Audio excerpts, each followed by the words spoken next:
Cassidy! Welcome to Adultish Whines. Thank you for having me. I'm like...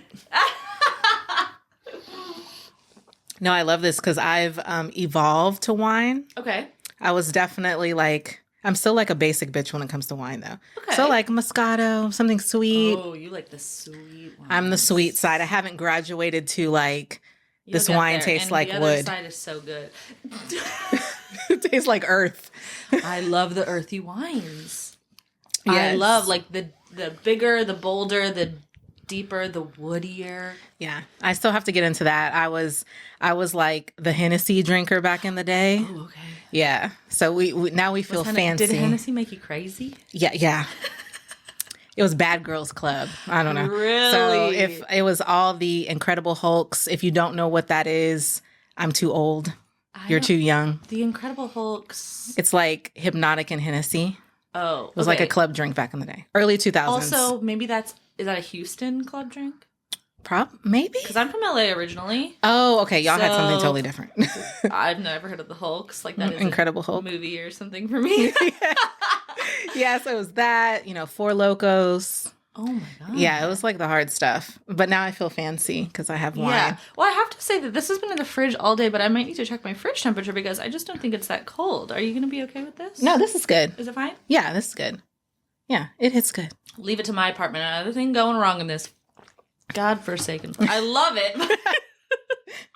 I'm like landlord, again. I need to do fridge. I need to do this. I need to do that. So it's always a mess here, but yes. I'm happy to have you. Thank you so much. It's an honor. I love your just realness, really, because a lot of podcasts, like, it's performative. Yeah. That's what I feel like some of them are. So coming on, very real, authentic, organic conversation, talk all the shit, like that's my type of podcast. Yay, perfect. Yeah, I do feel like there are some podcasts that are performative, and I do feel like that's good for, that might be good for them. Mm-hmm. Mm-hmm. Like, and kind of you're trying to cause a stir. You're trying to get clicks or listens or something like that. And I wouldn't know how to do that, to be honest with you. Yeah. I think people resonate with like authenticity. It's just going to keep being that, whether you're in life or in work. That's where it's going. So you keep it real. And I appreciate that. Thank you. I really appreciate that because, well, you're a mom of 3. I thought it was 1. I don't know why, but 3. Yes, 3. Cool, okay, mom of 3. Cool mom of 3. 9, 15, and 23. Yes. Okay. So early cool mom. Actually, like teen mom OG for real. Oh, before teen mom. Yeah, before it was a thing. Like I was the teen mom OG. Yeah. Yeah. How was that? It was hard. Very hard. So my son. High school? Yeah, I was in high school. Got pregnant at 17. My parents wanted to kill me. Well, my dad did, obviously. And so I wanted to tell him, but he was overseas working. So we had to wait until he came back, which was just a lot. So then you were just like more and more pregnant. Yeah. So I was like, welcome back. I'm pregnant. He was like, what the fuck? So it was a big thing. But back then it was a faux pas. Like it was very, oh my God, she's pregnant. Like in the hallway, like I don't know if it's still like that in high school, but back then it was very much like that. So a lot of, hey, you're not going to be anything, like now you just wasted your whole life. Your whole life is nothing. You're a statistic. So it was a lot of that really bad, like they were not affirmations, It was just like negative talk. Was there... Okay, that was 23 years ago. Yeah. 24 years ago. Was there ever a time where you were not going to go through with pregnancy? Like, I think my mom is very like open, and I guess you could consider like a free spirit. Okay. She was like a black hippie or whatnot. Okay. And so she was like, well, you always have a choice. Yeah. And I knew what she meant with that. But I was like, no, I'm gonna thug it out. Like, we're gonna do this. And yeah, it was really fucking hard. But I was always a hustler. Like I always liked to work. So I was like, I can make this work, and whatever people are talking, like they're just haters. So fuck them anyways. Really? So yeah. Okay, and was the baby daddy at the time supportive? Yeah, at the time. Okay. At the time, because we were like young and stupid. So it was like, yeah, we're going to be lawyers and we're going to get, like these very like big dreams that, that's a whole nother conversation, but definitely that didn't work out. Okay. And so like a year into it, it didn't work out. Okay. So it's pretty early kind of into it. So back and forth. And then we're like, okay, well, I wasn't worried about, what he's doing. He's not worried about what I'm doing. It's like, how can we just take care of this baby, make sure this baby like has everything that he needs. His name is Jordan. Okay. Because I'm a sneakerhead. And I named even back then. Okay. We're going to get into that. Yeah. Yeah. I tend to name my kids like after celebrities. So my daughter's name is Aaliyah. Okay. And then London, I just let her dad choose her name. But, okay. Yeah, it was all about the hustle back then. So just making sure like, everything that the haters was saying, I was like, even family. I mean, family can be haters, the biggest haters. So I was just like, no, I'm going to make it work, and I'm just going to work. I'm just going to work as hard as I can. But you had to have a pretty strong mentality at 17 to be like, okay, I'm going to be a mom, all these haters, and I'm going to work and provide for my kid. Mm-hmm. Yeah. Yeah. You have to have a level of resilience that I think you don't even know you have at that time. So once it starts to build up, and a lot of people are like, well, I can't imagine being a parent. Like, people always ask me, how do you do it? How do you do all the things that you do, but you're also a parent? And I'm always like, I have no clue. I've just been winging it for like 23 years, literally. Working out? Yeah, it's working. It's worked for me. Yeah. Had support. I'm not going to say like all my family and friends have not been there, but it's definitely something that you just have to give yourself grace and space to do. Yeah. Yeah. Okay. So mom of 3, married.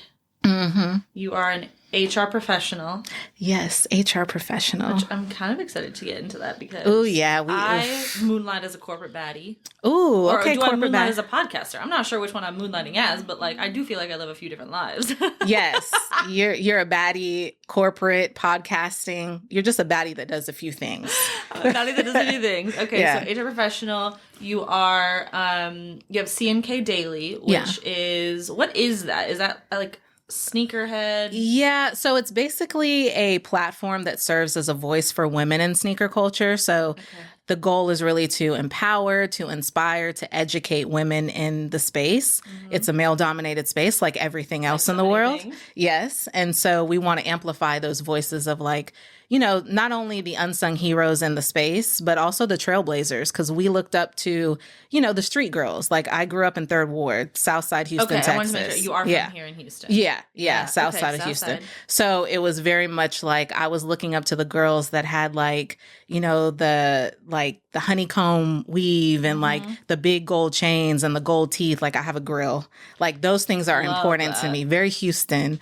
And so that raised me. So we wanted to create a space where that is celebrated. Okay, so you have a partner me and Channing Beamer. And she is in Dallas? She's in Dallas, right? Yeah. Okay. She founded C&K Daily, and then I came in kind of like a year in. Okay. And at some point she was like, do you want to be like a co-founder? And I was like, fuck yeah, let's do it. You're like, I belong. Yes. That's me. Yeah, I saw myself in the brand, which is important.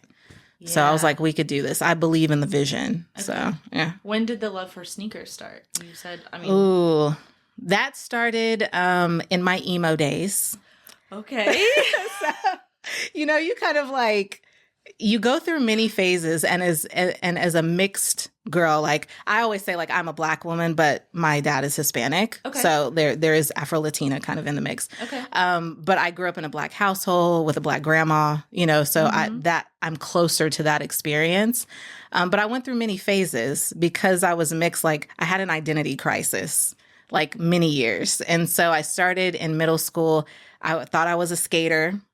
Shout out to Gwen Stefani.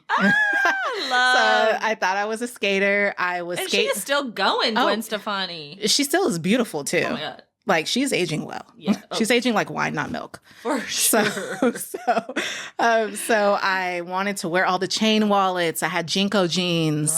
I was wearing Airwalks, like the sneakers. And so I started to love I was skateboarder adjacent. Like I tried the thing, couldn't do the thing very well, but hung out with graffiti artists because they're hanging out with skateboarders, b-boys, breakdancers. So everyone's wearing like thrifted clothes and sneakers. And I just kind of fell in love with that environment. Okay. And it kicked off there. That's when I started having a crush. Okay. But that was what, in your teen, that was like middle school-ish. Okay. So I was listening to all the, like, I was in love with Kurt Cobain. Like, rest in peace. But Nirvana, Green Day, my first concert was a Green Day concert. Oh my God. You know, introduction to the mosh pits. Like, it was wild. My mom let me do anything. So Love. Got into all that, you know, Stone Temple Pilots, all the good like 90s grunge music. Okay. Oh yeah, it was way back in the day. And then as my music taste started to change going into high school to more like rap, R&B, Houston rap, I'm like a screwhead, like DJ Screw for life. My sneaker preferences also moved from more like Airwalks and Nike Dunks to Jordans. So like I'm a Jordan girl through and through today. Very biased. I love Jordan brand. Okay. Mm-hmm. Wow. I kind of feel like, I mean, I moved to Houston almost 4 years ago at this point. And I've loved every second of it. And I've loved hearing, and especially just having people on the podcast who are from Houston or either their whole life or just moved here maybe more recently. And it's like, I kind of feel like, oh, cool. Like, you have good things to say about Houston. But you just made me feel like I should have been raised here. Like, that sounds so fun. I mean, Houston it's just different because, I mean, there's a lot of cities that love their cities. But Houston people, like, love their fucking city. Go hard. And there's things that are, like you said, like, you have the grill, DJ Screw. The cars. Yeah. Is it Slabs? Slabs. Yeah, Slabs. You know, slow, loud, and banging. Yeah. Yeah, and I just feel like, damn, I should have been here my whole life. How was LA though? Like, how was Cali? Well, so I was in a suburb of LA. Let's suburbs. Call it what it is. Okay. Yeah, I did 7 years in LA. I was grown up. I did 7 years like it was a a sentence. You're right. Like she was locked up. 0 to 7, and then I spent 7 to 15 years old in Washington State. Okay. And then 15 to 30 in LA. I lived in the Valley. I lived, you know, it's South Bay, the beach for a while. So I feel like I got like, you know, I feel like I got all the things, but like I never really hung out in LA. I love LA, by the way. Like people say, like, "Oh, did you move because it was, you know, everyone's terrible, everyone's trying to be an actor, everyone sucks." Yeah. Like, you know what? I loved LA, and I loved the Valley, especially like Sherman Oaks, North Hollywood, Sherman Oaks, okay. West Hollywood. Like love all those places. But I grew up in a suburb, and so it was like. I bet it was expensive out there, though. It's still expensive compared to here. Oh, very much so. Yeah. Yeah, but it's just like, I love it here. Yeah. So Houston is different, and it's so creative. Like, there's so many things. There's always something to do or somewhere good to eat. Yeah, I was talking to a friend, one of my good friends from back home, and she's like, I don't know how to say this. She goes, but not that I feel like you weren't doing well in LA or like, you know, while you were here, but like you're always doing something in Houston, like something different, something fun. You're always with a new friend or something, and it just looks like you're really having a good time. And I like living life. Cry, and I was like, and it's not. I didn't know. Nothing was wrong with my life in LA. Yeah, but I just feel fucking good here. Yes. See, that's what Houston does to people. H-Town for life. Okay. Yeah. All right. So sneakerhead, you went from Gwen Stefani. I was gonna say Avril Lavigne. That's like more my time. Okay. Did you yeah. dabble a little bit. She was like the great value, like Gwen Stefani. I'm just kidding. I love Avril, kind of. Damn. You never did the tie with the wife beater? No, I didn't. I was more like I tried to do the Gwen Stefani like crop top with like the curled like bangs, like the pinup style. Yeah. Okay, but that shit didn't work because my hair was like. Okay, your hair is gorgeous. Oh, thank you. It's wash day, y'all. It's laundry day and wash day. Love that. Okay, so C&K Daily, empowering women in sneakers and creativity. What is the platform there? Is it because I know you have a newsletter for your HR side, which I want to get into later. But what is it just social media content? Is there a storefront? It's coming. So we started off as, you know, social media, like early days on the gram. And then we kind of moved into more like a media hub. So blog, website. So there's digital real estate there. Then we started doing campaigns with Nike and Jordan. So we really Foot Locker events, things like that. So we really got into the business with the big names, which was nice. And we're like, oh, we can kind of monetize some things here, And so, writing op-ed pieces, one of my favorite. What is op-ed? So like opinion editorial. Oh, okay. Yeah. Okay. And so like long form pieces. And so one of my favorites was one of our editors wrote about Aaliyah, the singer, being kind of like the street girl and like in celebration of her. And we wrote about different brands that they took notice to what we were doing. And so just organically built community through social media. It's a gift and a curse, And so now social media is? Really? Yeah. Okay. Gift and a curse. Because then you start overthinking the content that you're putting out there when it starts to become like work, I think. Right. But we kept it very like authentic to our voices, what we stood for. We had to center into that mission, that vision, the values. And now we're moving into retail because there is a challenge with accessibility. Number one, for sneakers. We take L's like everybody else trying to get the sneakers that we want. But there's not really a women-centered store, like retail experience for women, only women in the US. Now there is in Canada with Makeaway. So shout out to them. We love them. Okay. But there's not a women-centric store, yet. So that's what we're working on. Fun. Yeah. It's going to be in Dallas. Okay. So yeah. So we're excited about that. Dang. That's some cool stuff. Yeah. So, when you talk about, like, I read your blog and you talk about creating a community, a disruptive, what do you say? A disruptive, we have a lot of disruptive compassion. Disruptive compassion. Like, where did that come from? Okay, so you were a pregnant teen in high school, you were mixed race. A lot of disruption. Yeah. Yeah. So I think some of those values have been created through experience and pain. And that's where you grow the most, right? Like the pain. And so being bullied was like a big kind of origin story into why I go so hard for employees and why I work in HR. Because we're kind of seen as the bad people, like the Grim Reapers, the bad people. And fire. Yeah, we hire and fire. But there's so much more. And there is a network and a growing community of HR people that are progressive thinking, like forward thinking, that understand that creating better workplaces is where the fucking money's at. Like, That's how you build your bottom line. We just need CEOs and founders to like understand that. And so that kind of, being seen just because of like my race or dealing with microaggressions, hearing owners say the N-word, like that shit was crazy to deal with. And I wish I was advocating more for myself back then, because now it would have been a whole nother story. But that's kind of that was more so in the early days. You experienced that early days. Okay. Early days. So that kind of created like that advocacy and that disruptive compassion, because you have to have some empathy, right? You have to understand where people are coming from, but you also want to have that disruptive nature because there's that development in the disruption that you're dealing with. And so, and to change something, you have to disrupt it. So we're trying to change not only sneakers, but, how mothers are seen in the workplace, how pay transparency is seen, getting people to leadership positions. There's so many things like we're trying to change at CNK and just me personally. Yeah. So you have a full-time 8 to 5, 9 to 5, whatever. Yeah, full-time. Job. As what is your title? Director of People Operations. Director of People Operations. Yeah. Okay. So Director of HR. Yeah. So do you do the hiring and firing as well? Okay. Yeah. But you have compassion.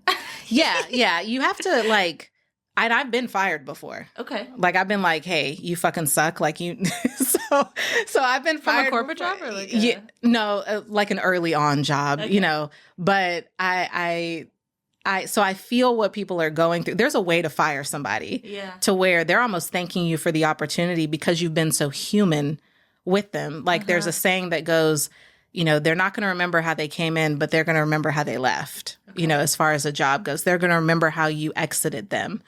And so we have to treat humans like humans. And it's there's a quote that says it's not really for the, it's not in lieu of profitability. It's for the sake of it, like how you treat people in workplaces. So I go really hard for that. But a good HR person can balance the due diligence of what you have to do for the company, because that's part of your job, with people advocacy. Okay. Yeah. So that's what I aim to do. Do you work in office or is it remote? Remote, completely remote. Yeah. I'll never go back to an office. Saying that on record right now. Is this thing on? Yeah, because really? Yes. Like COVID has taught so many people, 2020 has taught so many people that returning to office is not crucial. I mean, some jobs you have to go into your workplace, but people can do their work from home. Is your job here in Houston? Mm-hmm. Oh, and they're still completely remote. Mm-hmm. Okay. Yeah. How long have you been there? About almost 3 years. Okay. Yeah. So it's a startup in the sneaker industry. Oh. So it's very full circle. Okay. Like, not that... It's a unicorn right now, basically. Okay, I like that. And so I work at a very corporate organization it's in the research space. So actually, another reason why I'm interested in talking to you about that is like we do a lot of research. The research, I am in sales. Okay. The research people, they research like diversity, equity, and inclusion. Okay, DEI. Yeah, talent acquisition, recruiting, overall... HCM strategy, just like all of the things. So like, I mean, I've read so many case studies and reports and white papers and stuff like that. And it's just kind of interesting to hear from somebody who's in it. And also though, in a startup. Yes, because I have worked at a really large publicly traded corporation, huge, where you have like tens of thousands of employees. Yeah. And then the startup where you have like 100 or less. Employees. Yeah. Vastly different. I'm a builder, so I like to build from scratch. And you get to do that more at a startup because it's so small. So there's less red tape that you have to deal with. Still a lot of stuff you have to deal with, but less of that bureaucracy and kind of those barriers. But yeah, startup I would love to stay in that space. Okay. I started my career there and I'm still there, but my stint of corporate was like right in the middle. Okay. Yeah, you can be a little bit more creative. Like in a startup, I feel like people are like, okay, I was going to say grasping for straws, but that's not what I meant. But like from different buckets, they're into like, okay, what have you done before? Like, what have you done You can before? wear Let's different collaborate. hats. Yeah. Yeah. And I think to be a well-rounded HR person, you have to know the business outside of HR. So you have to know marketing. Like what's marketing doing? Creative employer branding. All of it overlaps. All of it comes together on the Venn diagram. Like we're like right in the middle all together in a finance. I mean, you have to know how the business works, but how you can look at that people experience as a product. You can think like a product manager or product principals. And so it's all that traditional old school HR, like that shit is so outdated. Gone with the wind. Yes, leave that shit back in, I don't know. In 2019. Yeah, a long time ago. Yeah. When did you know that you wanted to get into HR? I mean, I know obviously you said like a sense of community and things like that, but like was HR the... I kind of fell into it. Okay. Like my mom works in benefits, so she's always been a bit. So it's kind of an area of HR. But I fell into it in a startup when I first started, oil and gas startup, Texas. And so it was like receptionist, then admin, then you're interviewing people, then you're hiring people. Yeah. So then I just kind of fell into HR as a coordinator and then an administrator and just started from the bottom. Now we're here. Yeah. But it's not something that I was like, ooh, I want to do HR. I don't know if people really ever say that, but it ended up there. And so I was like, it's not a place for you if you're just like, oh, I'm in HR because I want to help people. It's so much more than that. Like it's creating better experiences for employees. It's advocating. It's helping people grow and develop. It's conflict. It's a lot of conflict. So you have to be kind of like not conflict averse. Okay. You have to be able to like look at it from the top, right? But yes. Also, you're in it. Yeah. You're very involved in it. Yes. You want to be like a strategic thinker. And I'm a Dateline detective. So I love Dateline. Okay. I absolutely love it so much. And Snapped and First 48. Oh and my like God, Snapped in the First 48. Do not even get me started. Those are like my shows. I used to live with 2 roommates in California, and I used to work in the studios, TV and movies. Oh, nice. And had no time to do anything ever. But I would record the First 48, and the First 48. It's been on forever. It replays, and it's been on forever. And so they would be like, girl, like this TiVo. Is that what it's called? Is that what it used to be called? Back then. When you would record a show? Yeah, I think it was TiVo. That sounds really familiar. That's crazy.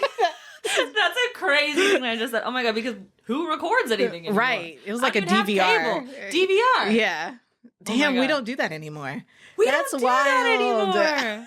We're so like enhanced with our I would have technology. like my favorite movies, like, you know, from like 2 years prior, like recorded on there in case I wanted to watch it, you know? But like at a certain point they were like, girl, like this First 48's got to go. It's taking up all the space. I'm like, yeah, I'm gonna get to it though. Don't delete a single episode. And they're like, girl, no. But like, I love Snapped. I could just watch it on loop, and usually if it's like a good marathon, I'm in that thing. And I don't want to be like, I see why they snapped, but like I do see why they snapped. I started to analyze it like, I see where they fucked up. Like, I could do this the right way. I won't. but I'm like, I see where they fucked up because they opened their mouth. Right. It's always that. Oh my God. But yeah, so in work, I did a lot of employee relations. So a lot of investigations. The investigations were wild. You know, a lot of people sleeping with each other, you know, or like just like racial tension. Those were always hard. Because a lot of times it's someone that you didn't see doing that. Like, you didn't imagine that person could say these things or do these things. And but that's going to be hard because technically you're a coworker, and like you said, you just don't see them doing this. But like, the facts are the facts. Oh, people are themselves. I'll say that. And so, but the best investigations were definitely like the ones where they were like real juicy, like a love triangle. Those were my favorite, which would lead to Snapped. This is why women do this shit. How do people get caught in the workplace? They do some like the smallest little thing that's dumb. Like, usually I would tell people, I'm like, y'all laugh and kiki all day long, but when someone is pissed off, that's the day you're gonna fuck up. Like, because me and you could kiki all day long in the office, but one day I'm mad and I come in and you say something that I don't like, even though it's jokey jokes, like I may be like, fuck this, like I'm gonna go report this. That's usually how it starts. Damn. Because these like love triangles are going on for a while. Yeah. Oh my God. We've had some juicy ones where like HR people were involved. Oh my God. And I was like, ooh, bitch, the tea is hot. And so I guess it probably might differ at each company, but I mean, it doesn't look good but it's not illegal to be having some sort of romantic interaction with a colleague typically.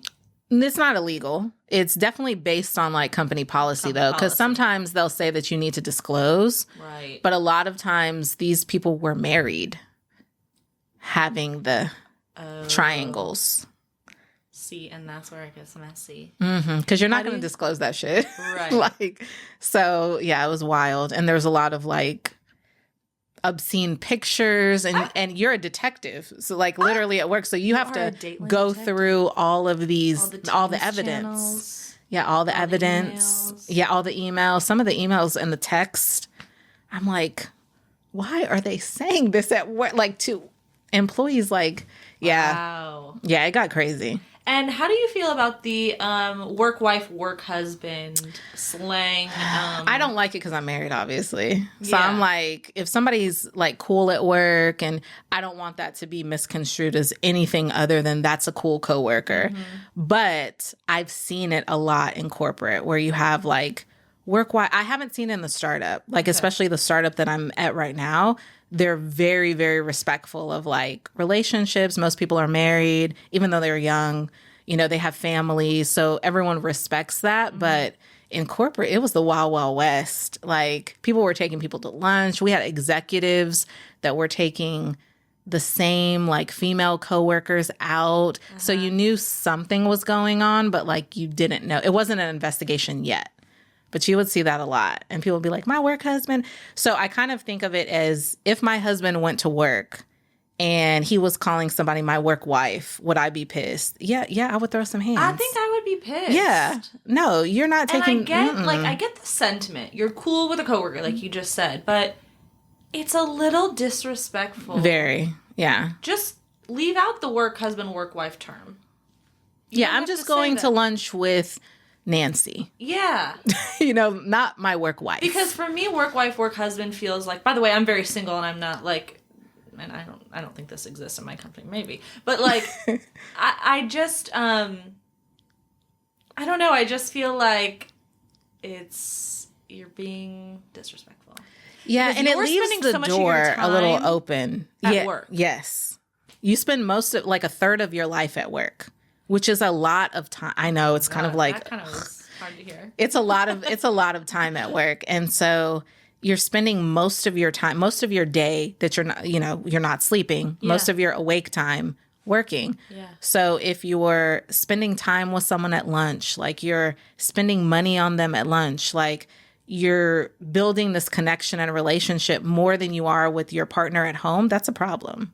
Right. It turns into a problem. It will turn into a problem. So quickly. Just don't allow yourself to like why, just do that. Yeah.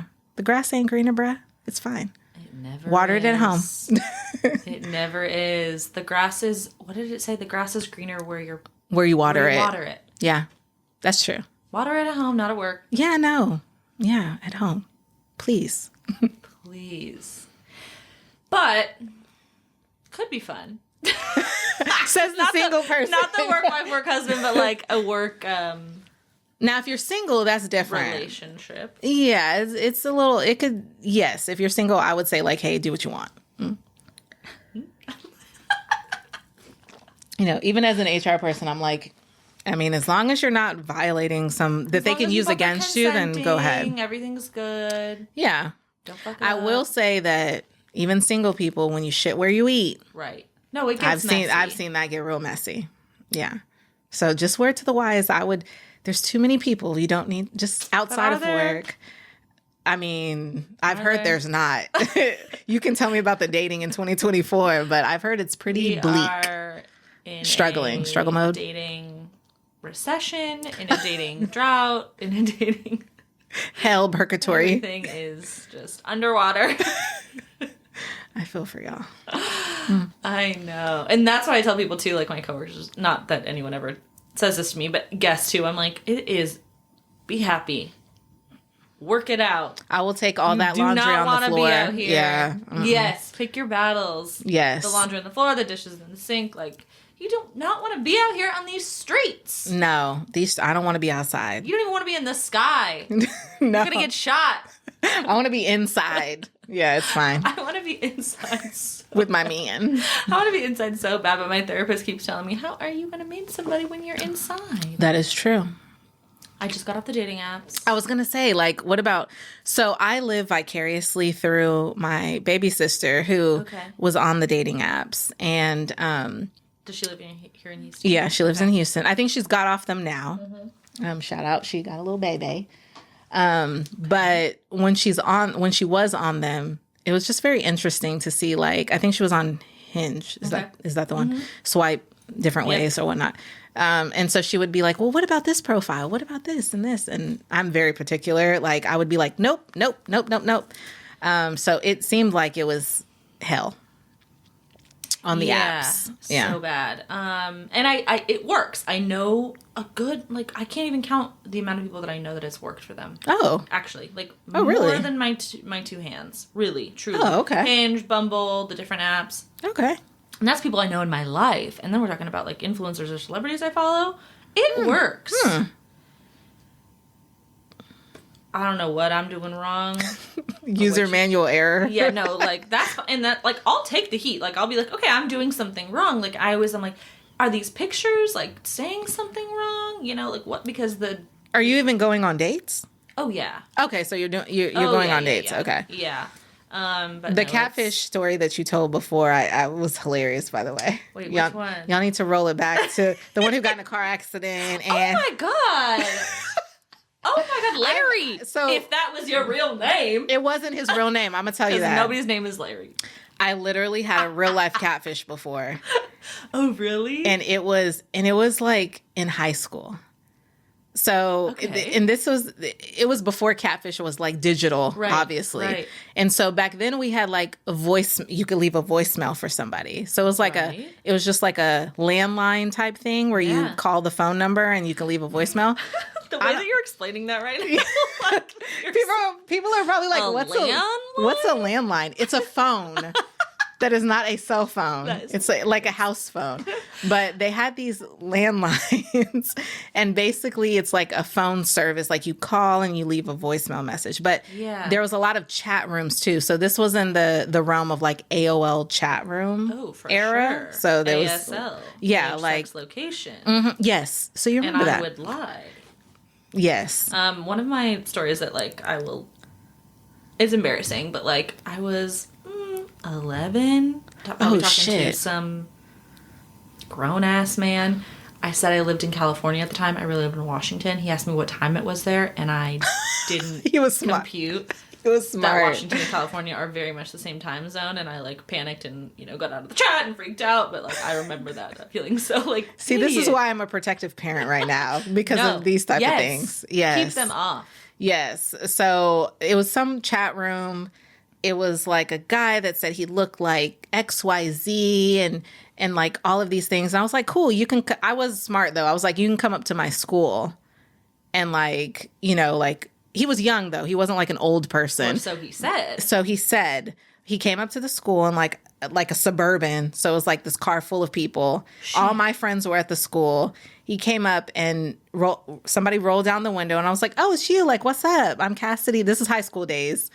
And he's like, no, it's him back there. And so he gets, first of all, he's like 4'11", and he looks nothing like he said. I'm like, what's going on? Like, this is before Neve and Max and Catfish, because I was like, what the fuck is going on? Who are you?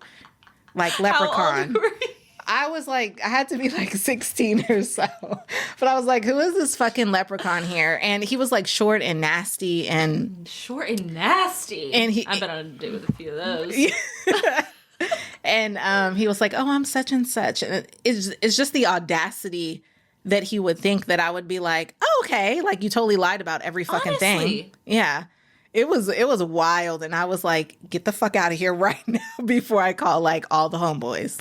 Oh my. Yeah, and I was like, I'm never believing anybody on the internet like ever again. No, it's scary. Yes. I've never been catfished to the point where they've been like 4'11", but like I'm 5'10".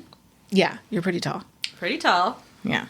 So and because there's so much chaos on the apps, let me pour you some more Prosecco. Oh yeah. Because there's so much chaos on the apps, I do like to kind of dwindle by the height to start with. Like, yeah. In real life, would I be more open to talking to somebody who's 5'11", 6 foot? Yes. But on the apps, it's like, gotta weed them out, But I have been on dates where somebody said they're like 6'4", and I show up, and I'm 5'10", and they're the same height as me. And it's like, now we're starting off on a lie. Yes. And so I sit there and I go on with the date, and I'm like, damn, you're a cool guy. But I have eyeballs. Did you not know that I was going to see you? Yes. And like, you started off lying. You're an idiot. So you're a liar. And you're not smart. And so, check please. Mm-hmm. Yeah. But no, that catfish story was funny. And like, stupid on me to like... But I hear these stories about people sliding people's DMs and it works. And so I'm like, open to it. Yeah. But I would have been like, this red flag, you are full of shit, bruh. I accept too many red flags. That is my toxic trait. Okay, there you go. No, for sure. Yeah. I'm like, it's kind of pinkish, more like yellow. Green means go. I'm like, no. Someone help her. Send her a lifeline. Right now. I was like, you got into a wreck, but like in offering... Oh, well, from then, I mean, I was like... You were really like... Oh, yeah. I was like, okay, send me a photo. And he's like... That was smart. My uncle's shop. I'm like, you didn't take a photo of the car accident you're in? Like, you're probably taking a photo of the shit you took that day. I know you took a photo of the car accident. Yeah, he was definitely married. Disgusting. Mm-hmm. Yeah. So... On that note... On that note, still single. But yeah, I did get off the apps. I just felt like it was becoming very repetitive. just don't have time to sort through the trash. Yeah. Yeah. So I had to take a break. I had somebody who pretended to be a tow truck driver. Did you see that? Mm-mm. I exchanged my number with them, and I don't often do that on the app. Sometimes I would just, I'm particular about who, but I was like, oh, fine, I'll fucking do it. Yeah. Exchanged the number. He ended up calling me. I didn't know it was him. I was up doing stuff, went back. I had a voicemail, and it was a tow truck car or company saying that, like, your car's on our property. There's a broken window. You need to call us, like, you know, blah, blah, blah, blah. And I was like, huh? So I Googled the tow truck company, called that company. My car was in my driveway, not at a tow truck, but I was like, is somebody trying to kill me? Like, what's going on here? Yeah, this is weird. Scammers are everywhere. Everywhere. And so they were like, it was a real company, but he was like, there's no, like, Mo that works here. I'm like, okay, interesting. Then I go back to my Hinge. He's like, just called you. I'm like, did you leave a voicemail pretending to be a tow truck driver? He's like, haha, yeah, I'm just trying to gauge your sense so of he humor. was pranking you. Okay, but that's not funny, bruh. No, it's not funny. Yeah. I don't know you. And in this climate, are you trying to get me outside to go look at my broken window and kill me? Dateline detective, it happens. Thank you. I watched that. I watched Dateline. I watched the first 48. This is the setup for that. Right. Don't play me. And I'm sorry that, like, I feel like I've, you know, people on my Instagram are like, that was kind of funny though. And like, was it? Exactly. If I knew you, maybe. I don't like to be pranked. Now at my age.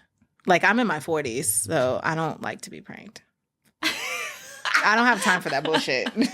What does being in your 40s have to do with just, like, you're grown? I think I was, yes, You're because grown. I think I was much more, like, gullible and maybe naive and impressionable. Yeah. And now I'm, like, not with the shits. And after 3 kids, you're like, I don't have time to play with you. I can play with my kids. Right. Yeah, you're thinking about other literal human lives. Mm-hmm. Yeah. Oh my God. Well, wish me luck on the dating front. I'm going to check on you. And also keep your eye out. Check on me, but keep your eye out. Yes. Okay. Tall, eligible bachelors. Nice. They need to be above 5'10". Yeah. Okay. That makes sense. 6'1", 2". Okay. No, that's... Upwards is fine, too. Yeah. The taller, the better. Okay. Yeah. When I see short queens out here with tall kings, I'm like... Pick on someone your own damn size. Well, I'm definitely like 5'2", so I'm fun size. How tall's your husband? 6'1", 6'1". See, you're in my territory. So yes, that difference is nice. Yeah. So the shorties, I always make fun of those. I'm sorry. It's fine. How long have you been married? 10 years. Okay. Now. I had to think about it. Yeah, 10 years. Okay. Where'd you meet? What's the story? Oh, man. We met at the club. Love that. But we tell this story to my kids when they ask. Well, the teenager. Like, so my daughter's 14, going into 15. She's very... It's funny because we lived here in Houston and we lived in Katy, so suburb on the west side. And so she's grown up in the Katy school district, not super diverse. Not where I grew up, in 3rd Ward. And so we moved to Florida for a year. Okay. And we just came back. But in Florida, the school that she was going to was more my speed. Like, it was away from the neighborhood. Their zoning is very weird. But it was all like Jordans. It was a performing and visual arts performing school. So half of the school was like very hood and half of the school was very creative. Okay. It was interesting. But within that, she got her... I don't know what they call it these days, but it's not swag, so I'm not gonna say that. It's not but swag? she did get her swag. I don't know what the term. You mean like because that's not a cool thing to say yes. anymore? Yeah, I don't know what I like the word swag. Like, I'm looking for a guy with swag. Yeah, she got like more lit. She was litty after going there. Okay. Is that a school? Is that a word? I don't know. The Prosecco's kicking in. Fuck. So anyways, so she came back. Girl does her baby hairs. She got the Jordans on. She got her little nose ring going. Like, she's in her bag. She cute. Yeah. She, and she's like, yeah, I ate this up. Like, she's very, talks with the hands. And so I like that she got the diversity there, even though we were somewhere else where I didn't think she would get that, because now she's come back and she's very like, just more my speed, like my vibe. And I was like, see, now we've unlocked. Now we're cooler. And so I don't remember where I was going with that story, to be honest. I don't either, but I'm so curious on why do you live in Katy? And like, no shade to Katy. No shade to Katy. On record, shade to Katy. No shade. Like, suburbs, cool, but like, you just seem like you should not be. I know. Okay. I'm glad that you're saying that though, because I don't want to be Katy. I want to be. No, you're not Katy. Okay, good. Yeah. Yeah, good. The school districts are really good there. Okay. And my daughter. Momming first, putting your kids first. Yes. Wow. We started in Cypress though. So like 290. Cypress is better than Katy. Northwest. In my opinion. It is. It's more diverse. Okay, yeah, right. So then we just kind of move more west to where Katy. Now, for your money, you get a lot more in the suburbs. Yeah. Bigger house. You get kind of the things like. But in Houston is where obviously I would want to be. If I could buy a house in Third Ward, I would. Just because it's the South Side. It's where I grew up. But you don't get what you would for your money if you if you don't go to the suburbs. So but the school districts are really good, and my youngest is neurodiverse, so she has dyslexia. And so that's another reason. Is neurodiverse I've never heard the that term? I know what dyslexia is, but what is neurodiverse? Like the umbrella term? Yes. It's so basically anyone that falls under that. Could be like autistic, it could be dyslexic, it could be like all those different. Because that sounds badass. It kind of sounds like Hunger Games Divergent. Do you know what I'm saying? Like, well, so you do say neurodivergent. That is a term. Oh, so like they're the badass kids, but like not behavior wise. They're just special, but in a badass way, like the Hunger Games. I watched that whole series recently with her. Hunger Games. Yeah, she loves that. And so. Or wait, is that her name? Jennifer Lawrence? Yeah. Was it? What's her name? Okay, don't tell me because I don't remember. But yes, so like school districts were important. Okay. In the suburbs. And you're kind of away from everything, which I grew up an introvert and now I'm an ambivert. So that is that? You are teaching me some things. Okay, let me school you. So an ambivert is someone who is like right in the middle of an introvert and an extrovert. Okay. So you can like turn it on when you need to. And I'm turning it on now because otherwise I'd be sitting here like in silence and you'd be like, what the fuck? Why did I invite her on here? But basically someone who sits in the middle, they can turn it on, but like you need a lot to like recharge after. Okay. So I'll probably like go home and like just go straight to sleep. Really? Because of the social interaction. I've exhausted you. Yeah, it's okay though. Because you gave me Prosecco, so it worked out. Yeah, it worked out. Yeah. Interesting. Mm-hmm. Okay. So, Katy, do you come into town a lot? Do you do events and things like that? Like, when as far there's as, like, stuff. Because you have HR professional, mom, wife, sneakerhead. Mm-hmm. Is that the right term to use for you? Okay. Yeah. Then you're part of C&K Daily. Like, do you do networking events? Are you out and about? Are you doing things? Yeah, I love to network online because I don't have to go anywhere. Right. I can do it from my couch. Work from home, network from home. I love it. Okay. But if there's sneaker events, like, and Houston has a pretty big sneaker scene. Yeah. Even for women, so I'll come into town for that. Okay.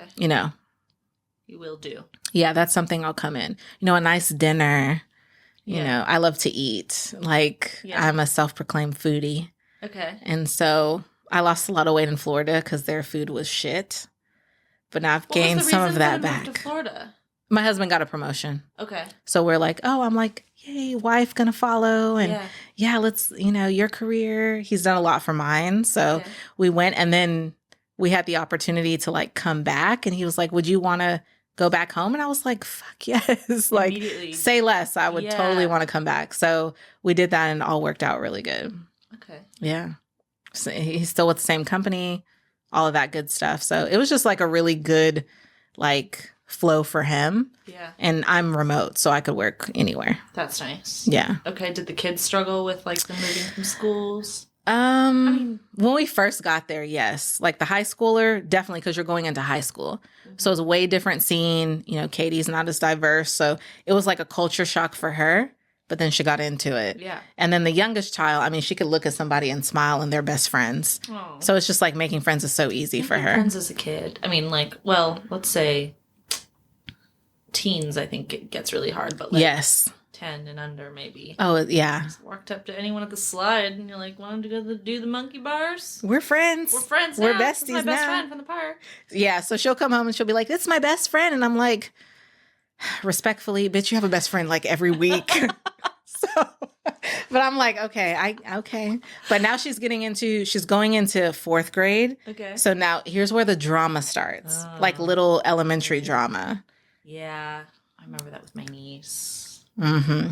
I'm like, I don't have time for this shit. Like, Shit. and you shouldn't either. And you shouldn't either. I just was speaking to a guest I had on a few episodes ago, Germany, and I was like, you know what? Kids just don't listen. Like, even if you're the cool aunt, me, they're hearing you, and they're like, I hear that. That's not going to be my situation. Yeah, I'm not going to My life is ending because Billy tripped me, or Billy didn't like my shirt. It is Armageddon. Like, everything is done. No, it's the world is over. Yeah. And I'm like, my husband's like, you deal with it. And your best friend that you've had for a day has just crossed you, and you never thought she could do that. Oh, yeah. She came home one day and my daughter was like crying her eyes out, like Kim K crying. And I was like, what is the problem? And she's like, such and such said she's not my friend anymore. And I have to remember she's a child, because my first thought is, fuck that bitch. Like, who gives a damn? Right. Because I'm very like unbothered with people. I'm just like, okay, whatever. But I was like, okay, let me center in, okay, well, what happened? What did she say? I had to go into like therapy mode for kids. Yeah, because my husband's like, no, I'm not dealing with that. You get to ask those questions. So I've learned to understand that it is like ending for them. Okay. Where I see it as it's nothing. A blip. It's less than a blip. I'm like, you haven't even graduated to like even close to real people problems. Oh, man. So, what kind of mom are you? You said your mom let you do anything and everything. I'm the opposite. Oh.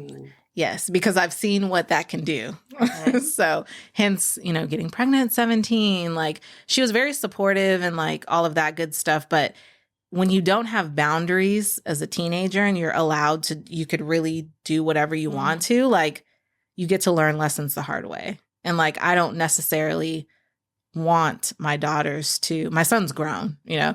But daughters and sons are very different. Like my son is very easy, he's very passive, like chill. He's kind of like me. My daughters, everything's dramatic, DJ drama, like all of this stuff going on. So you have to give them a few more tools, for life. And so I've taught them meditation, breathing techniques, like all these different things. Because my daughter, who's divergent, like badass, she also has anxiety. Okay. So I've teach them early things that we weren't taught. 100%. Yeah. And so I'm like, okay, let me try to give her the tools, like, so we can make this as smooth as possible. But I'm definitely like strict. Okay. When it comes to stuff. If you want to go somewhere, I need to know with who. I need to talk to a parent. Like they need to text me so we can send voice notes. We can talk. Like I need to know that I'm talking to an adult.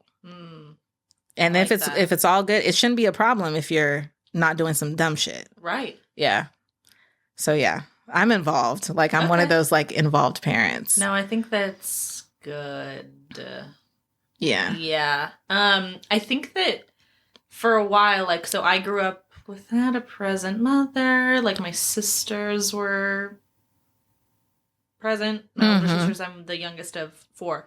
I don't know how I turned out okay and great sometimes, but like I'm pretty good. I'm good. Yeah. But growing up in high school, like I would see, even acquaintances or just other girls or friends even, or in the restaurant I worked in, their parents were very flexible with them, very like open to, which I think there were 2 levels. Open, like, hey, don't ever get in a car with a drunk driver. Call me. No questions will be asked. Like, that's good. Yeah. I'm like that too. Yeah, I think that's great. But like I would see other people and it's just like, I don't know. It was just messy. And I wonder where those people are now. I I just think that, like, yeah, you have to be the bad guy for a while, but they're gonna come back when they're 22 and be like, damn. Like, I get Thank it. you for that. Yeah. Well, I mean, kids need structure. Like, they really do. Like, even if they're just not developed. Yeah. Like, your little baby brains can't, like... But I've told my son the same thing as far as, like, when he was in his high school year, I was like, you may go to house party. And luckily, he was more like a homebody, but he had a set of friends that I knew that he carried all the way through high school. Same set of friends, and they were, like, good kids. And so, you know, I was like, but if y'all are at a house party or a kickback or whatever, and y'all are drinking, like, just call me and I'll come pick you up. Like, don't get in the car with anyone. So that is something that I pushed home pretty hard. And he actually used it a few times. He was like, hey, come pick me up. I know it's super late, but, like, I don't want to get in the car with this person or that person. So I'm like, okay. Yeah. I can't be mad at that. Right. And I'm telling you to do that. And if I then harass you for that afterwards, then you're never going to trust me or call me or believe me. Yeah. Again. I was a crazy mom, though, too. Like, with his girlfriends and stuff. Like, I was not good. Uh-oh. Yeah, I was not the one. No, you were the one. Yes, I was the one and the two. Like, really? Yeah, but that's the only, I guess, like, contention or friction like me and my son ever had. It had to do with a girl. You were just overbearing? A little bit. He would probably say yes, but, like, these girls were trash. All right, there's as well. His truth, your truth, and the truth. And the truth, but somewhere in the middle. Okay. The girls were trash. Mm-hmm. You know, and you knew so what was good and what wasn't. Yes, and I was like, I can see this hoe from a mile away, you know, and so I'm like, you're gonna fuck around and find out, but she ain't allowed in my house. Oh damn. Yeah, there was one that was very, very, like, I would have thrown hands probably with her. No. Yeah, but I was like, I didn't want to catch a case, but she made me want to, though. Right. Yes. She sent you there. Yeah, she took me to the dark place. Interesting. Mm-hmm. But wouldn't you rather have him at your house than him at hers? Yes. Yes. I don't have kids. No, I definitely, because her mom didn't give a fuck. Right. If you're out here hoeing around, like, and being open about it. Yeah, and the funny part is my husband would tell me, like, you know he's doing X, Y, and Z. And I'm like, oh, my baby. It was like, clutch my pearls. No, he's not. What are you talking about? Not and him. He was like, okay. And sure enough, he was right. Like, he was right. He was out doing X, Y, and Z with this girl, with this hoe. Damn. Yeah. Okay. The struggles of a parent. This is where I tell you, like, you know how the dating, like, stay there and like be happy. This is where I'm like, hey, now it's your time to shine. Just without the troubles without the worries, because that worry never goes away. No matter how old they are, you know, how successful they are, you never stop having, like, a motherly worry about the kids. Yeah. And it doesn't help that I watch crime shows all day long. It doesn't help at all. It's scary, though. I mean, the world is scary. Dumpster fire is central. It is. It's like that dog meme that's, like, in all the fire, and it's like drinking the coffee, and it's like, I'm fine. But it's like everything is on fire around you. Yeah. Yeah. That's how the world is right now. Yeah. I just don't see it getting put out. Yeah, no. Mm-mm. Okay. Mental health therapy. Do you? Yes. Dabble? Yes. Okay. So I've learned that mental health, it's really like incremental daily activities. It's not, don't get me wrong, I love a spa, I love a massage, but it's not just that. It has to be, you're pouring in, you're making those deposits, because all these withdrawals are gonna come. So you're making daily deposits for your self-care. And that could be journaling, it could be meditation, it could be just taking a break from the screen, taking a walk. So a lot of that stress cycle is moved throughout your body through physical activity. And so it could be reading a book, you know, something like that. So those incremental activities I try to do every day so that my cup is still full by the end of the day. Because I know during the day it's going to be a lot of pouring. Yeah. Yeah. And I don't know what your schedule looks like, but being a mom, it's weird. An 8 to 5, social media for your personal, for C&K, obviously developing some sort of storefront in Dallas. You have your newsletter. Yeah, it fluctuates. You're on Yo, you're on mute. Yo, you're on mute. I wanted to say that because I was reading a few of your entries today, and it was cool. Yeah. I really liked it. So I love that. That's kind of I've always been a writer. So I've been writing. I mean, you can tell, like, you can write. Oh, thank you. Yeah. So, I started writing like horror stories and scary stories in elementary school, which is you are a Dateline detective. I am. I'm a horror movie fanatic, by the way. Really? Yes. So I love horror movies, and because my mom. No, anyone else? Really? Like rom-coms, drama, action. No, horror movies is my thing. What? Yes. Okay. And so we grew up in the movie theater, and my mom let me watch anything, right? She let me do pretty much whatever. Yeah. And so I just gravitated to horror movies. I just loved horror movies. And so I would write a lot of them. Loved reading all the like old school horror movie series, Fear Street, Goosebumps. Oh yeah. Christopher. Goosebumps. Way back. Yeah. Yeah. All of those. Okay. And so I've always loved to write. So creative writing is also a form of self-care for me. It feels liberating. It feels free, like freedom for me because I can escape, And so the thought of Yo, You're on Mute is really an unfiltered newsletter for HR people. It kind of gives you an inside take, but also for people that are just trying to survive the workplace. Mm-hmm. So we've had, I've talked about like allyship. What does that truly mean? I've talked about my wellness journey. There was one edition I called like To the Window, to the Wall, like my wellness journey throughout. Yeah. So it talked about my club days, which was heavy. That was a fun time. Oh, I love that. And I think in that excerpt you said like, I was killing it at work on the weekdays, but like, don't get it twisted. I was partying on the weekends. Yes. And like, love my job, but like, was I doing my best? Probably Absolutely not. Because I not. wasn't pouring into myself. Yes. I was very like, I would show up on time, but I was depleted. Yeah, I was definitely in the club like every weekend. And so, but I did that. So it's all out of, it's not like I have to relive or come back to it because I've already done that. So that's kind of the nice thing. But I like writing about those experiences because it resonates. And imposter syndrome, that's a big one that I feel like people battle with at every stage of life. And so it's a play on words. Yo, you're on mute. You hear that 45 times a day if you're on virtual calls, basically. But it's... Oh my God. Sorry. That just... Yeah, yo, you're on mute. Registered. Yeah. Oh my God, that's hilarious. Yeah. And it's also a rallying cry for underrepresented, marginalized groups. That we're not on mute anymore. We're sounding the fuck off. Yes, ma'am. So you need to listen. Yeah. So that's how I came up with it. I love it. Yeah. It's fun. I like it. How often do you... It's supposed to be weekly. Okay. But March is my birthday month. And so I kind of was like, okay, I'm going to take a little break, a little hiatus.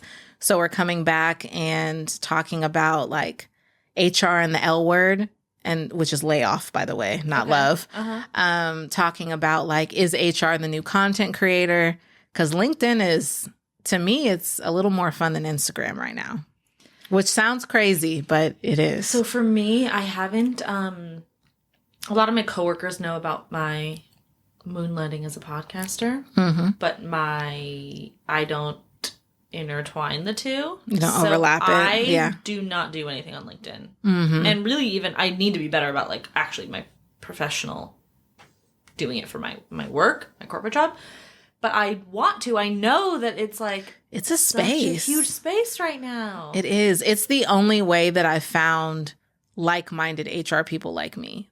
That talk like me, that are cool. It's not that stuffy, like buttoned up where you would think... Because I left LinkedIn and I was like, nobody's on here. It's in the category with Facebook. Like some shit that you don't go on. Yeah. And then I was like, well, I'm writing a newsletter and I got a mentor.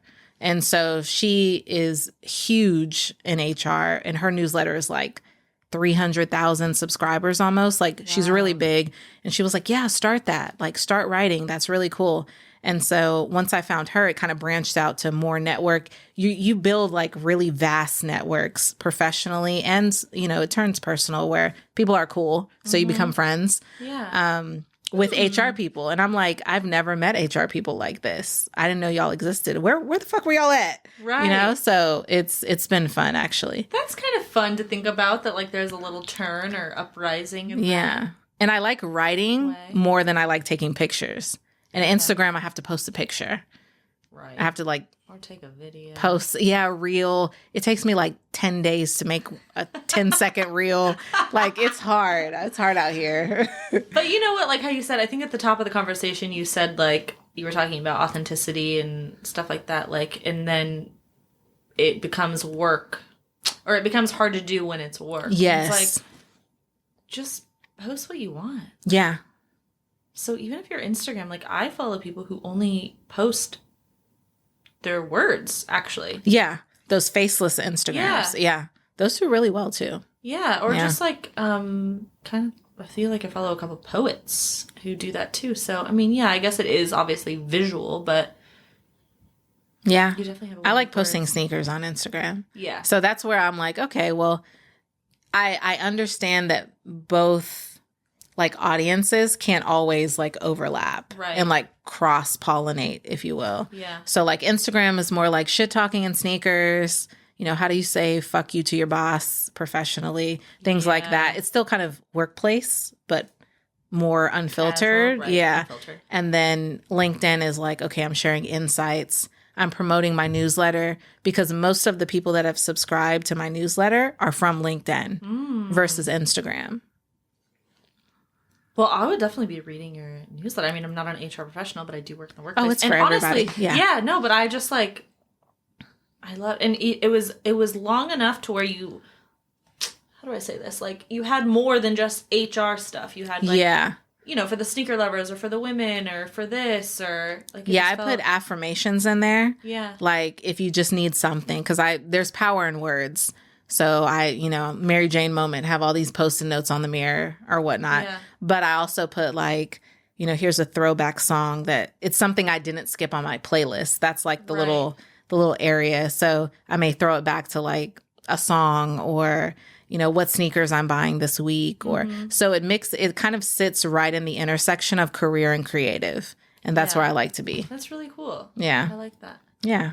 We want more creatives in the workplace, More creatives in the workplace. Yeah. I used to subscribe, or I guess I still do, to The Skim. Oh, The Skim. Yeah. I like The Skim. Yeah. Because they just like break it down.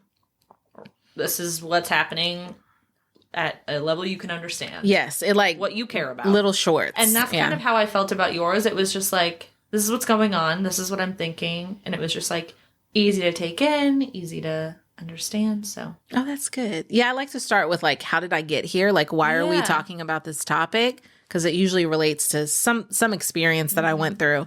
And then basically, how can we practically apply, anything from the lessons that I learned? Yeah. Then it's like, hey, how do HR people sound off here? Right. Or how does this apply to the workplace? And then affirmations, and then end it with a song. Yeah.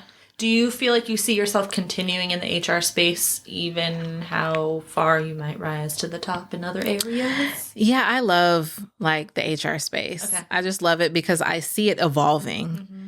And so, like I said, it's not that traditional like administrative, hey, we're planning fucking pizza parties. And it's so much more than that. And I think HR people are becoming more strategic. We're not asking for a seat at the table. We're building our own tables. And then we're being more creative and more curious to like other parts of the business. So I think it's just a new wave of like HR that I've been waiting for impatiently. I love that. Yeah. I just remembered why you were talking about your daughter in Florida and stuff. And I asked you how you met your husband. And I actually really still want to know that story. Okay. You met at the club. So I bet you someone who's listening is going to be like, wait, I wanted to hear how they met. Yes. Okay. So we met. That is so. The Prosecco is. Yeah, it's strong. Hitting. Oh yeah, it's hitting. Okay. Yeah. So we met at the club, and I was saying because I tell when my daughters ask, like we won't lie. We'll say like we met at the club. Well, why lie? Yeah, we're pretty transparent like parents. And so we met at Drink Houston. That was a club off I-10, like Katy Freeway. Mm-hmm. And it was like a big, just, I don't know, stupid ass club. Anyways, it had like different rooms with different vibes. You had like a salsa room. Stupid ass club. It was stupid. Hilarious. And so it had all these different rooms. And so it was diverse, but like not diverse. It was, I don't know how to describe it, but I saw my husband from like across the club and I was like, oh, players get chose. Like you're fine, like tall, all that. And so instead of like going up to him, I was like, I'm gonna be strategic. So I strategically placed myself on the dance floor in front of him and he was with some people. And then I think it was like Yin Yang Twins was playing something that I could like. Love. Okay, let me twerk a little bit. Break this down real quick. Yeah, let me show you what I'm working with. And then basically he like walked up and like touched my elbow, like, "Hey girl, come over." And I was like, see, it works. And so then we just started talking, and now we're here years later, and that was like 2007. Do you think that I could ever have luck in a club these days? Well, the club is different now than it was back then. Like, I feel like people don't dance in the club now, but I haven't been clubbing in a while. By the way, I don't club, but like bars kind of thing. I think you could still meet somebody in a bar. Yeah, because that's not being in your house. That's being outside. Yeah. I don't know. Maybe you'll meet someone like a Barnes and Nobles or something. But here's the problem is like I probably don't want to date that person. Like I do. So what's your type? Is there like a type or you shouldn't have a type? I do have a type. That may be the problem. Yeah. And we're trying to break that. Okay. Currently. For the past little bit, we're trying to break. I was dating someone who was 5'10". And that was big for me. Yeah. Baby steps. That was actually small for me. Oops. Yeah, that was actually. Gonna keep it real Kevin Hart. Real short. Oh my god. Okay, this was fun. Okay, let's leave it on this. Okay. How do you balance? I know you said this at the top too. Like people are like, "How do you do it?" Mm-hmm.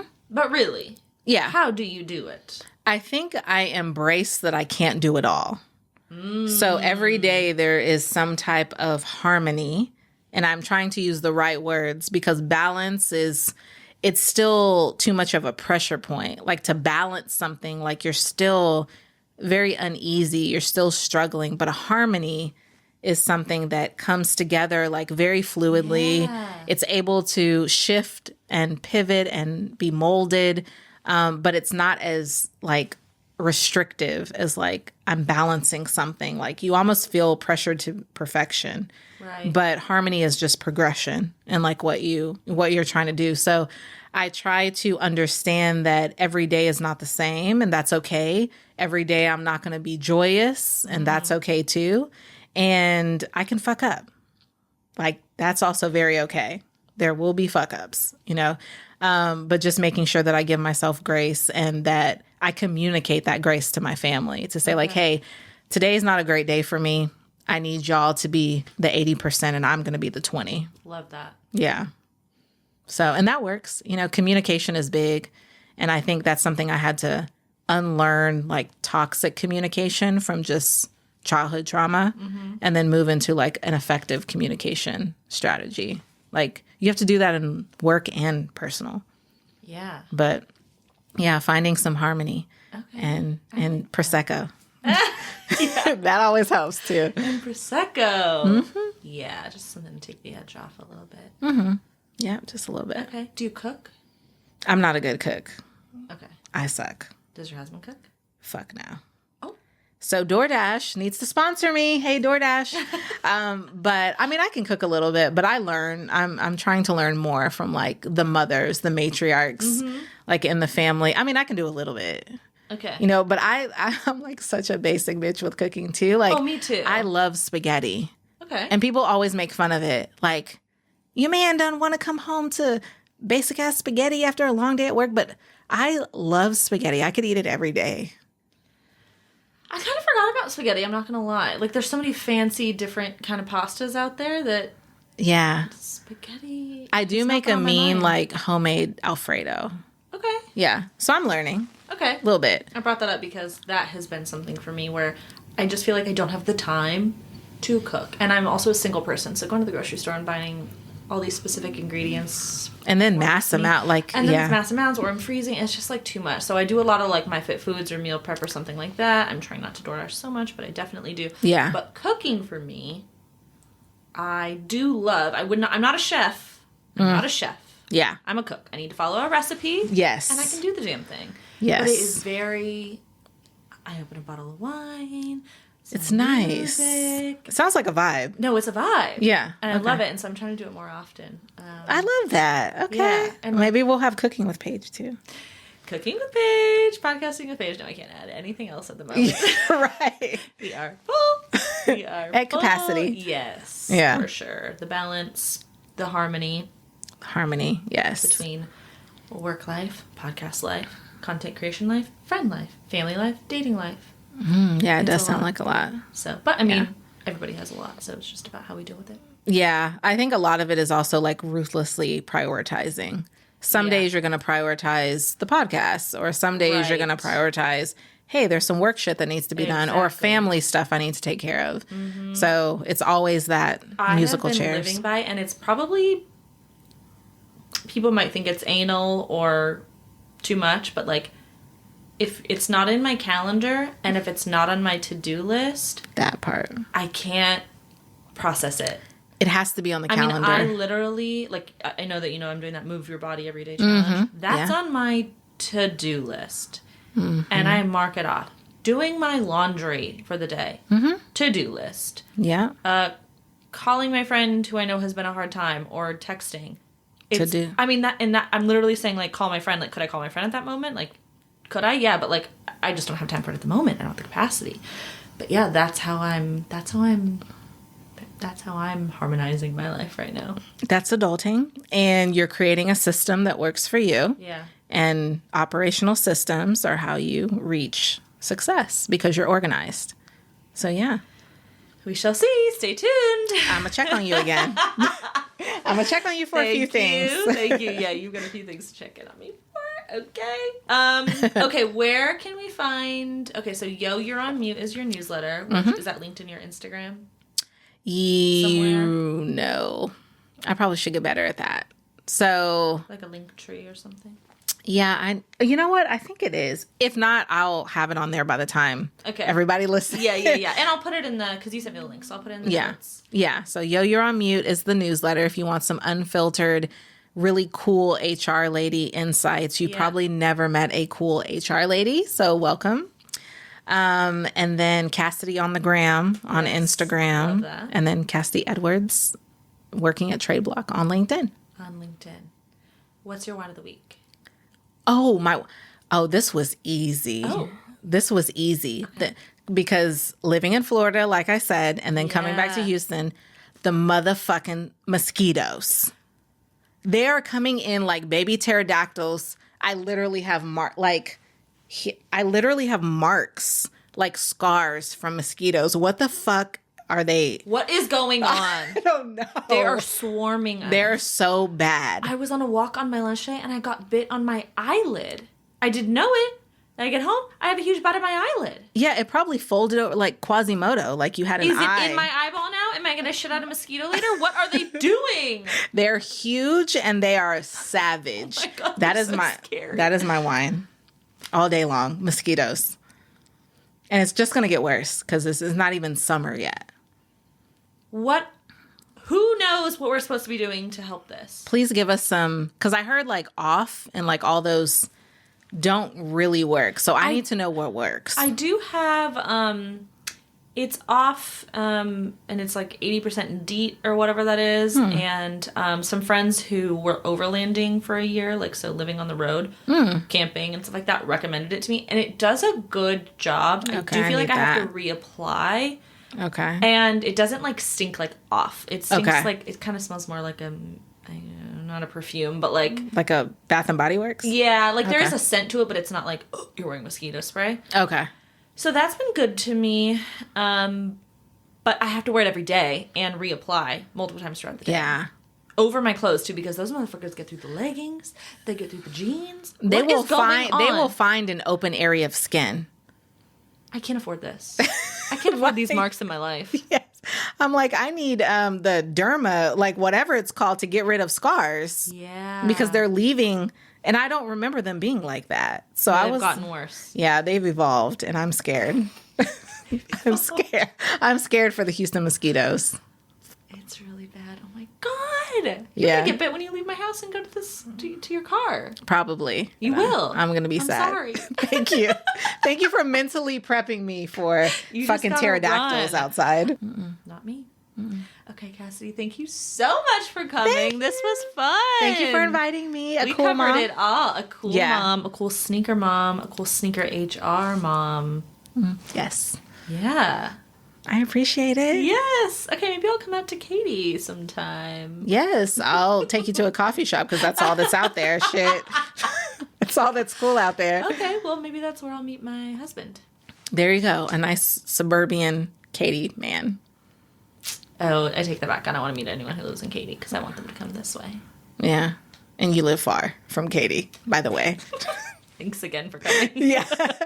Okay, cheers. Do you have any left? No. A little sip. Yeah. Cheers. Thank you. Whiners, thank you so much for tuning in. We'll see you next Thursday. Love you. Bye. Bye. We have more wine.